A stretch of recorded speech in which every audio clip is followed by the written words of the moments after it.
guys, thanks for checking out today's video. Today we're going to be installing the Big 3 Power Combo Kit from Barker's Exhaust. So what that includes is the full exhaust, the header pipe with the dual muffler, and that also includes the modified airbox and the EHS fuel programmer. Looking on their website, Barker's Exhaust with this combo claims 8 to 10 horsepower at the tire. They did all their testing on a dyno, so they've got the dyno charts. I'll probably throw a picture up in the video. I'm not going to be putting this thing on a dyno today. I don't have access to a dyno, but I am going to be doing some before and after performance testing. I've also got a sound meter with me, so we will test before and after what the difference in sound level is. They do offer a quiet core option for the muffler. I did not get that, so we'll see what this does right out of the box, and maybe it gets a little annoying after a while, and maybe I go with the quiet core. I did my before testing yesterday on a flat stretch of road, and you'll see that in the later part of the video. So we'll get this installed, and I'll show you guys how I go about doing that, and then we'll check out how it is afterwards. Yeah, let's get into it. All right, so walking up to the machine, just looking where the exhaust comes out of. Comes off the head right there, swoops around the driver's side. So it looks like I'll probably be taking off this panel right here. That looks like a 10mm bolt, and another one right there. And then there's another one right down there on the frame. Looks like that'll be coming off. The exhaust comes up through this part of the plastic, comes around, and there's the muffler coming out the back. So it looks like I'll be taking off my seat. Probably gonna be taking this panel off as well, just to give me some access. I don't believe there's any fasteners on these, maybe one or two underneath the seat. So those should pop off pretty easy. And yeah, this should be a pretty quick install on the exhaust.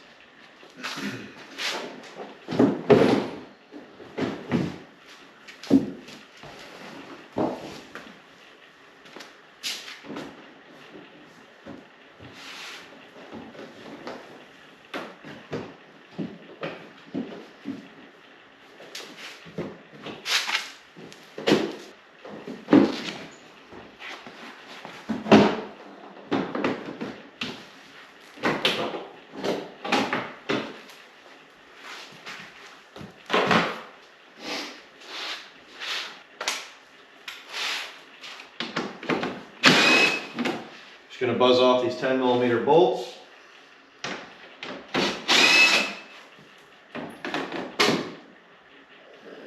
Let's hold that one.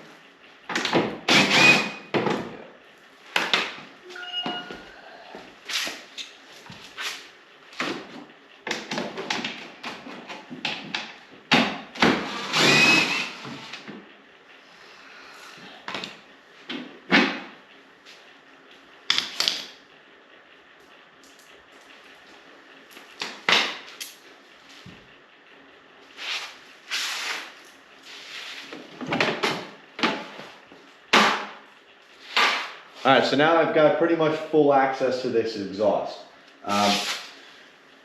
Looks like it splits right there. So I'll pull the springs off, we'll split the exhaust. Maybe I'll pull the muffler off first. And then looks like it's a couple of maybe 12, 13mm bolts to pull the flange off the head. And it looks like that's about it.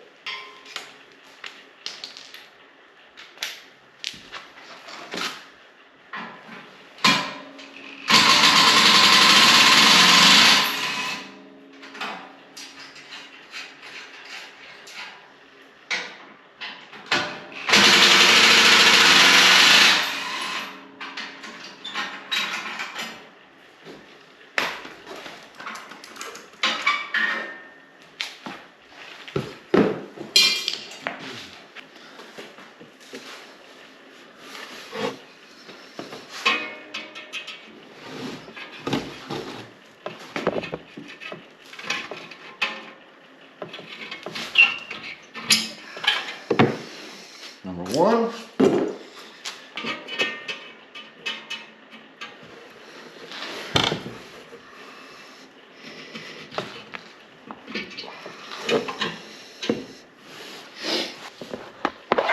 So I pulled those two springs off. This is a flexible coupling right here. Usually they have some sort of a graphite seal. And then back here, looks like you've got a couple of 13mm bolts, and the muffler should be off. So looks like that's going to be a 12mm bolt, not a 13.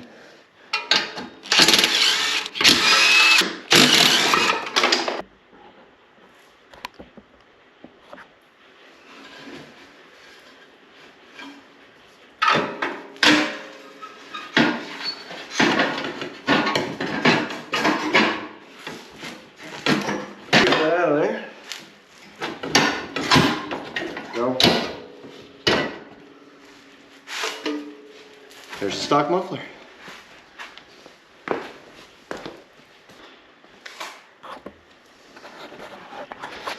All right. Looks like all that's left is, let's see if we can get you guys in there. These two bolts up here.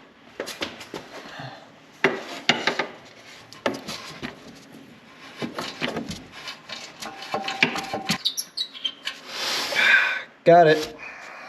Make our lives a little easier this time.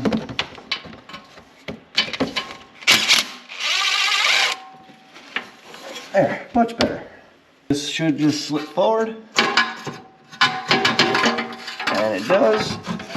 And we'll pull it right out this way. And there we got a header pipe. All right, so let's unbox the new exhaust now. One thing I want to say is all those bolts that I said were 13mm heads, definitely not 13mm heads. They were all 12s. I don't know why I kept saying they were 13s. But anyway, getting into the box here, got the, looks like I've got installation instructions for the new intake, the new single into dual header pipe. Look at that. Modified airbox. Part of the modified intake is K&N air filter, but you also actually get this adapter into the throttle body. When we get to the intake, I'll show you guys how the factory one is done, but it's like kind of hokey. I don't really like the design that Yamaha came out with for that. This arguably will be a better filtration system for sure, and it'll definitely let more air in. Fuel programmer. That is a beautiful piece of artwork right there. See if I can get another up close. Got their nice badge on there. The packaging is done really nicely too. Cardboard covering the exhaust tips. But man, is that nice. All right. All right, so taking a peek at the directions real quick. The factory exhaust at the, the factory gasket at the cylinder head, you are going to be reusing that, and you are going to be reusing the two 12mm nuts that came off when you took the stock exhaust off. All right, let's see what we got.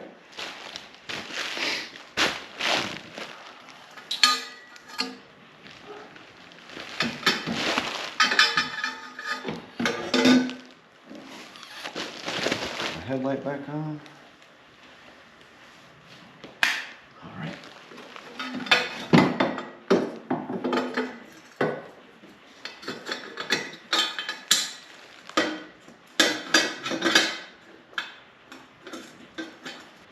I'm just going to throw a dab of anti-seize on those studs sticking out the head. I'm not sure if this is the right thing to do, or if I should be doing Loctite or something like that, so they don't vibrate loose. But these studs are pretty rusty, so I'm gonna throw some anti-seize on them. Grab you guys real quick. I don't know how well you can see that, but if you look right in there where the exhaust meets the cylinder head, you should be able to see, if I can get my headlight correct. Looks like there should do it. You should see a little gap there. So that piece actually slides right into the head. It's a very nice machine piece. I'm gonna see if I can slip this in place without having to pull the rear fenders. I may end up having to do this though. This is much bigger than the factory exhaust. But I will say this, they don't seem to be much difference in weight. That stock exhaust is pretty darn heavy. So it looks like I'm taking this clamp, sliding it over the top pipe, onto the top muffler. I know this looks like, probably looks like a plastic clamp on camera, and I actually thought it was too when I first unboxed it, but this is actually a nice anodized machined aluminum piece. Just gonna slide over them rivets. Got that on there. See if we can get this in place.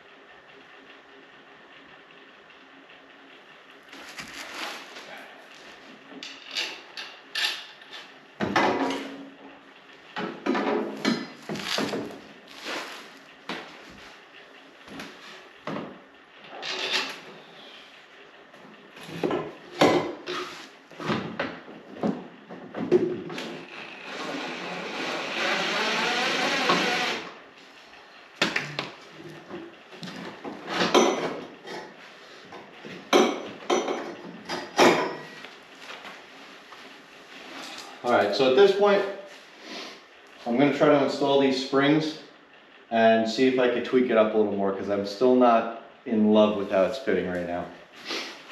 One thing to be careful of too with these springs is if you slip and these things pop off, man, they come off like bullets. So watch your eyes and you know, make sure you got a tight grip, because these can be ugly.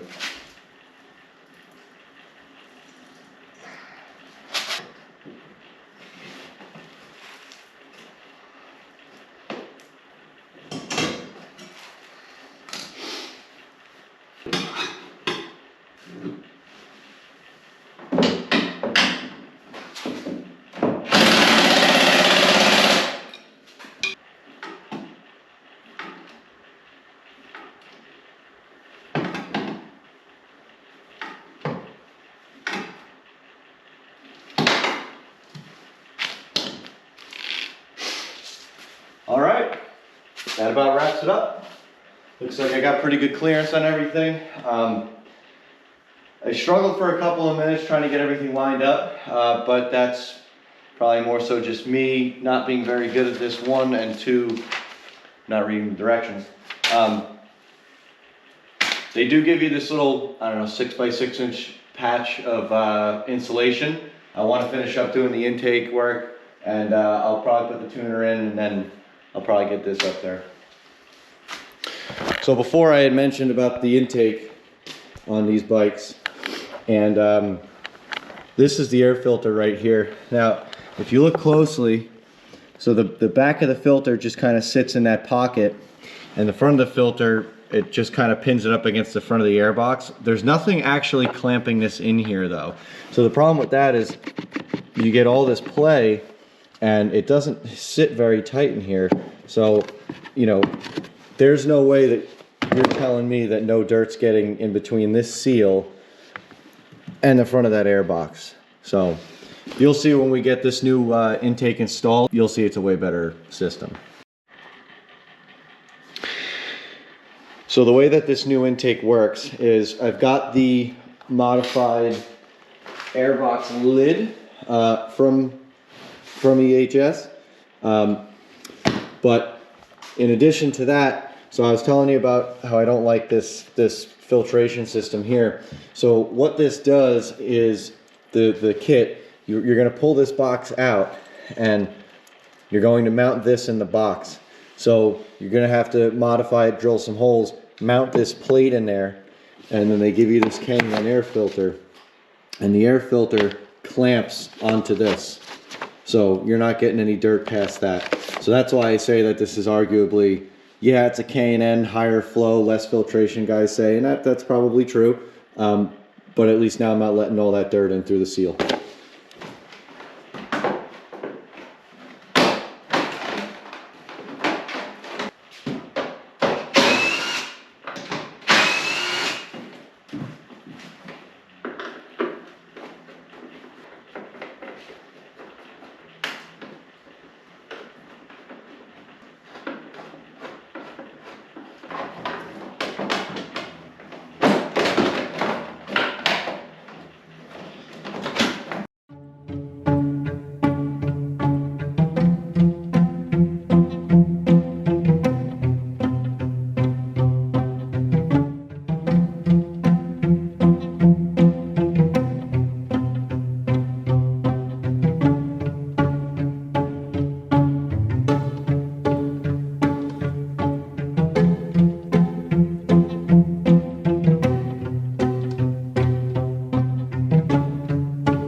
All right, so don't be an idiot like me. Have a little bit of patience. I'm still learning how.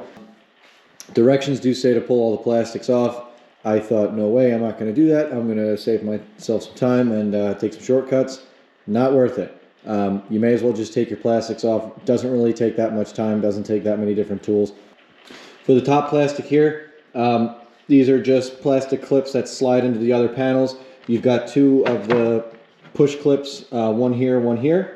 And on the front here, you've got a 10mm bolt and one on the other side in the same spot. Now for the rear fenders, it's all one unit. They don't come off separately. So what you're going to do first is, I had to remove that saddlebag setup there, and then you pull the top rack off. The top of the rack is two 14mm headed bolts right here, and there. And then, I'm sorry, it's two 14mm bolts here and there, two 12mm bolts there and there. And then it's going to be bolted through the plastic, or rather the plastic bolted up to the bottom of the rack here and there with two 10mm bolts. After you get that off, you could pull the top part of the rack off. Starting from the bottom, on both sides here, down where the fender meets the footwell, you've got 4 bolts on this side. It's a 4mm Allen head screw, and on the back side is a 10mm nut. 1, 2, 3 of them are that way on this side, and in this one, Yamaha's actually nice enough to put this metal threaded clip, so you don't have to try to stick a wrench behind there. Just back off the Allen bolt. Moving on the other side, you've got the same thing here, 1, 2, and 3. And then you've got two 10mm bolts, one there, and then you're going to need to pull this black cover off. So the way to do that, that's going to be sitting just like that on the bike. You've got a plastic push clip there, and then tucked up underneath here, you're going to have one there and one on that side of the tail light. Pull this off, set that to the side. You're going to find 2 more 10mm bolts holding the plastic on, and then right here you're going to have this solenoid right here. There's going to be a little black hose going to it with a little clip. Just pull that off with your hand. This is another 10mm bolt, so you're going to unbolt that, push the hose down, push this down, and then back here, so inside this little rear storage compartment, you're going to have 2 more Allen head bolts in there. Again, that's a 4mm. Unplug your tail light, and I believe that is it. So we're going to pull this whole thing off and then give ourselves access to the airbox.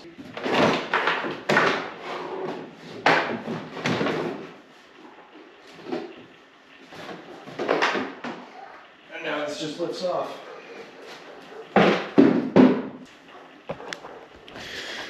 Don't forget to, before you actually pull the fenders off, you're going to have to unscrew the fuel cap because that gets stuck on that little hole where the fuel filler net comes through. So just take that off, pull your fenders off, and then thread the cap back on. Now once you have that off, now you've got a bunch of access here. So you're going to have this little box is going to be mounted right here, 2 10mm bolts. Once you get this pulled off, these 2 clips are also in it too. Take these 2 plugs out. Then to get your airbox out, there's a 10mm bolt right in here, and then there's one right in here. You're going to pull those off. Then coming around to the front, you've got this hose. This hose is going to come out. Just a little clamp. Another one right here. This clamp is a little bit stiffer though. You probably need a set of pliers to pull that one off. You're going to loosen up this clamp, and there is one more small connector, little 2-pin connector. You're going to pull that off. Now your airbox is free. So you're going to lift the back of the airbox up. This is flexible, so you can flex this around. You're going to lift the back of the airbox up and out.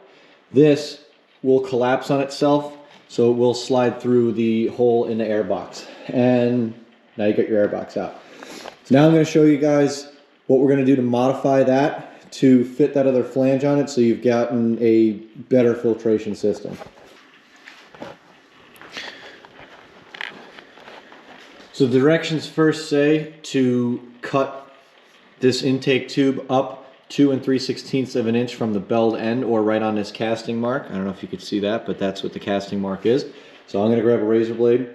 We're going to trim that, and then we're going to use that to center that new aluminum adapter in the intake box. And if it's not centered, the air filter is not going to seal right. All right, so I've got a fresh razor blade.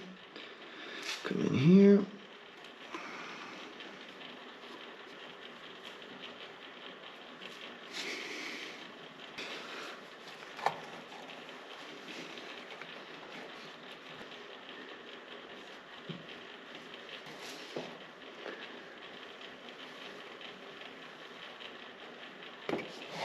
Got it. This little plastic lid, which is glued on in the airbox, we have to pull this lid off. It's just like an epoxy on here. So we're going to try to scrape some of it off with a razor blade, and we'll use a flat blade screwdriver just to pry it off.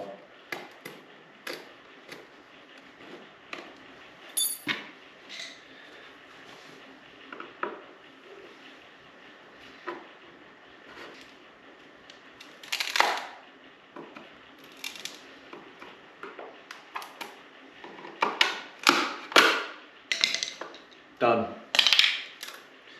That was easy enough.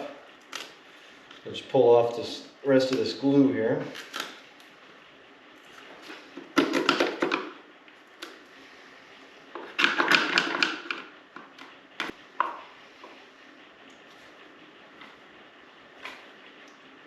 All right.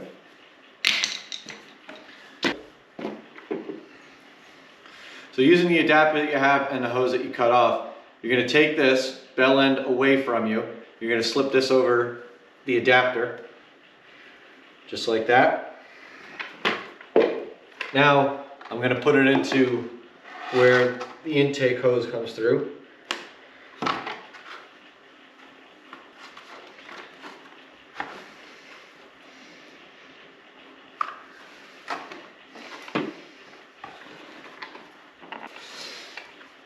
Slide that all the way into your airbox. Now the directions say take a 3/16 drill bit, mark all your holes, and then drill them through. All right, so I've got my holes drilled. I don't know how well you could see them, but I've got 1, 2, 3, and 4 down there. But this intake box is kind of dirty and nasty, so we're gonna clean it out first, and then I'm going to do the final mounting of the intake adapter. All right, so I've got my airbox all nice and clean. Well, relatively clean anyway. So I want to dry off the surface that the adapter is going to sit in. And that's going to sit in there just like that. The directions recommend using a black RTV silicone to seal the face of this off, just so no air can leach in around it. So I've got a little bit of black RTV here. And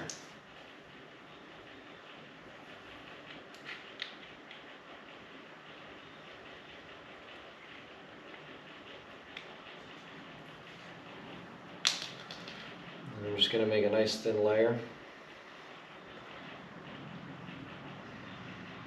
Nice thin film of it. Slide this in here. One thing to note real quick. So being that Yamaha's a Japanese company, all the fasteners are going to be metric. However, the adapter is a standard bolt. So the Allen, it's a 3/16 Allen for these.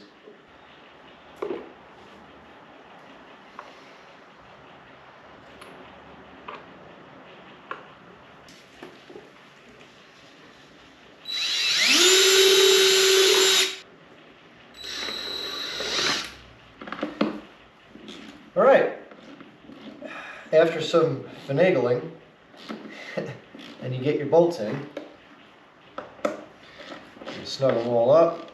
So after massaging it a bit, here it is all installed in the intake box. Now let's go throw it back in the machine. One thing to note real quick, your intake air temperature sensor is right here. So you do want to be a little careful handling this box. Don't, bang it around too much or anything. So coming back over to the machine, we're going to install the airbox back in. Directions say to use a little bit of WD-40 or something in this hose right here, because it is going to fit over the collar from the aluminum adapter. It is a tight fit. I would use something like a Windex or something just to act as a temporary lubricant. I would just like to not use WD-40 on rubber. But anyway, let's put her in.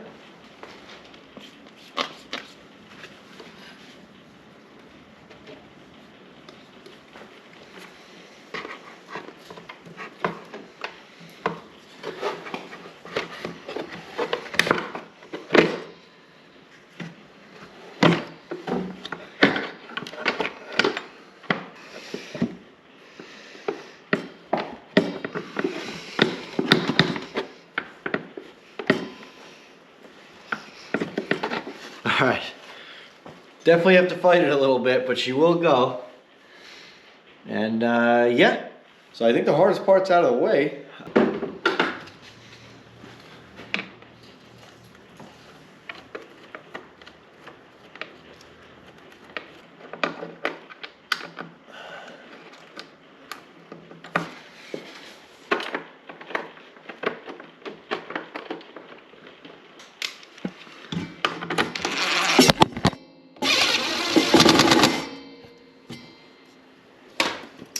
Now if you look in here, this fin right here sat down in this air box. Now the directions recommend using a Dremel just to cut it out because the air filter is not going to fit. I was able to just take a pair of pliers, bend it over, snap the piece off, and then I just clean that up with a razor blade. Way easier than breaking out the Dremel. I'm just going to use some of this K&N filter oil, and I'm just going to put it on the filter before I install it. Just makes the filter work better.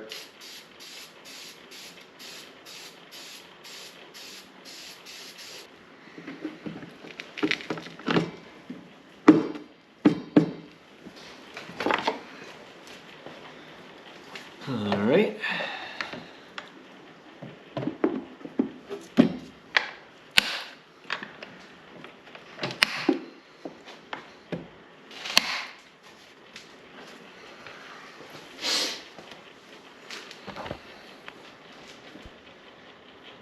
All right. And there you go. That's the finished product. Looks pretty good. Now let's get to the fuel programmer. For the tuner installation, pull your intake lid off again, and you already saw me unbolt this the top plastic panel here. There's a couple hoses on the front you're just going to have to take out, and then it's just going to kind of slide back, get it over your shifter, and the whole thing is going to slide out. Now for the storage box underneath, there's 2 rubber grommets that these 2 tabs sit in, and then it's 1 10mm bolt right there. So you take that bolt out and this whole thing just lifts out. Now you have access to your throttle body, your fuel injector, and all the way up to your battery tray. So the ground wire for the tuner is going to come all the way up to the front. The ring terminal is going to get landed onto the negative side of the battery plate. So let me disconnect the battery really quick, and then we will plug in the tuner.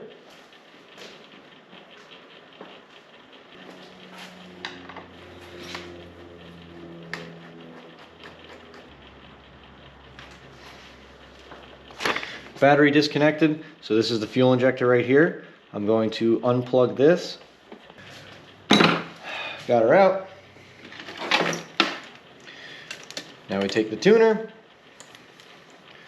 We've got our wires.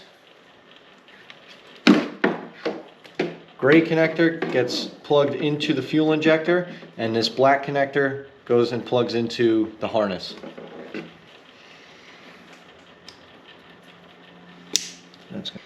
This is going to go like this.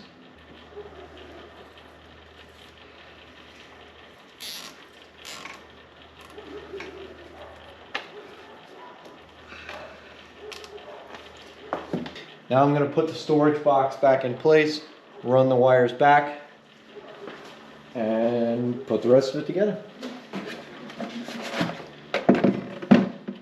There's 2 tabs. Push that in. All right. And 10mm bolt.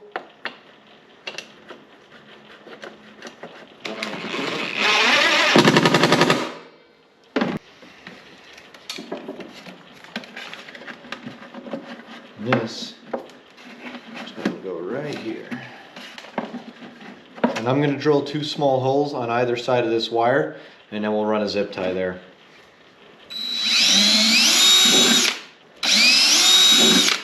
You could see you want to notch just the top edge of the storage compartment so the wires can run through, and you'll have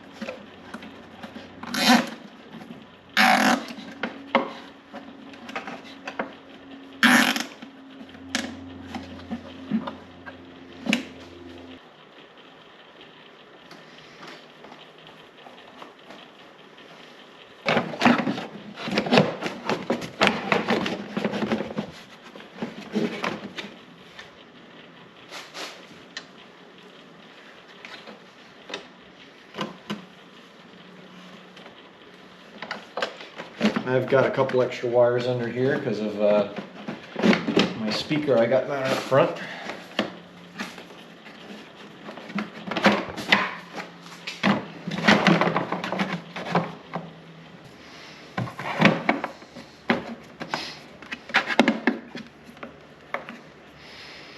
Now, I am just going to mount this right to the underside of the lid here, just so you can open it up and check it and change the tune if you want to, kind of on the fly. That's how a lot of guys, it's pretty much how most of the guys do it. So I think that's what I'm going to end up doing.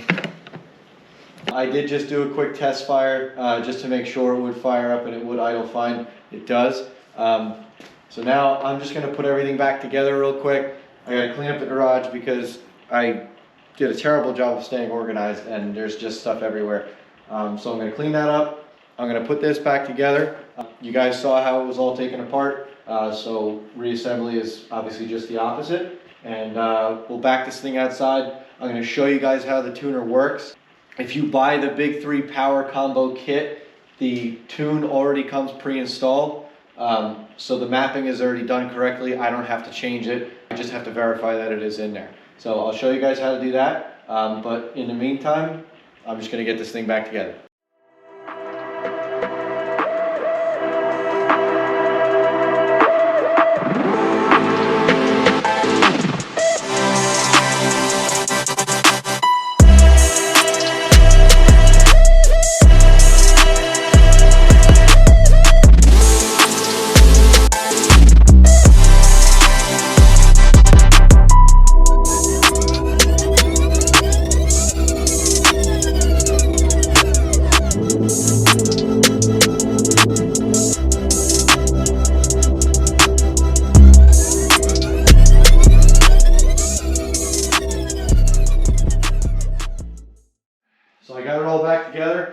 push some of the tools to the side for now.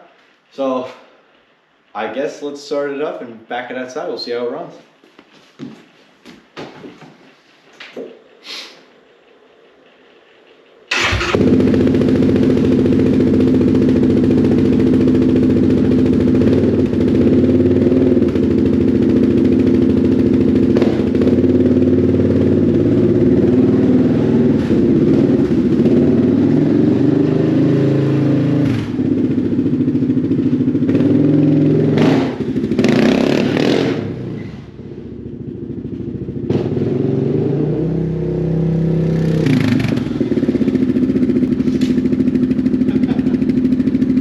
That's way louder than the stock exhaust.